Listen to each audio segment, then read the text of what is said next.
Hi guys, this is a tutorial on how to follow through with the Verral technique, one of your extension artist models for this particular assignment.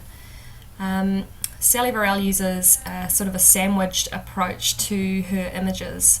Now, one of the things you need to think carefully about when you're doing this is the kinds of images you decide to use to blend and get that sandwich technique. Doing the technique is not enough. You need to carefully consider whether you think your final image is successful or not. Okay, so I'm going to show you two examples, one of what I think is quite a successful interpretation potentially, and one that is not, and then we can talk about why. So to follow through the technique, it's pretty easy. You need to choose for yourself two images that you want to sandwich together. In this case, I'm going to put this one on top of this one. So Control A quickly and easily selects your canvas, and then you can just use the move tool to drag and drop it onto your other image, and then of course Control T for free transform, so you can resize your top image and make sure that it's going to cover your background. When you're finished with free transform, just press enter, and you can still of course move that top canvas around a little bit until you get it how you want it to look. Okay, then it's really just a matter of going into the blending modes up here. You can click on one and then you can actually scroll through them and see what all the different effects are, but you need to remember that for this particular task you're looking to make links to your artist model. So for Verral, I think generally overlay and soft light are the most successful. In this case I would probably go for soft light. When we look at overlay, a lot of these areas are quite overexposed and blown out, and they're going to look like they're bleeding when you print as well. So let's go with soft light.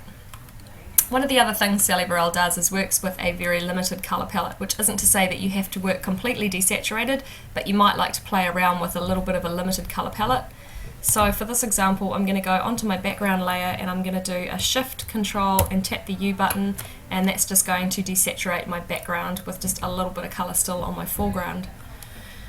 So that I think is quite a successful interpretation of Verral. You can see quite clearly what it is that's been integrated over the top, and there's a nice kind of reference to the same steeple shape in the background over here with the cross, and similar concepts obviously because we're both looking at two images of churches.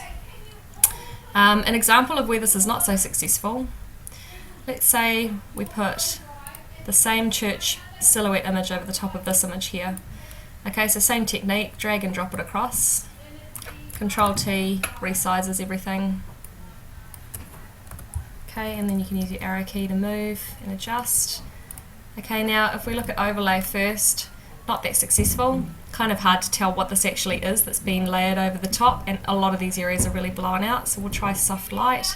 Still not so successful. Okay, so this is a great example of how image selection for this particular task is really important. I think that for this little piece of work here, the background's just got too much going on, and it makes it a little bit hard to see what's actually coming over the top.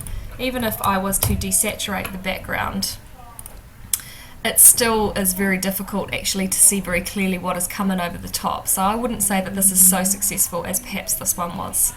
Okay, so you really need to consider your positive and negative space when doing this task. Obviously prior to printing, make sure that you do a flatten and save it as a JPEG. Okay, good luck. Make sure that you look carefully and reflect at your images before making a final decision.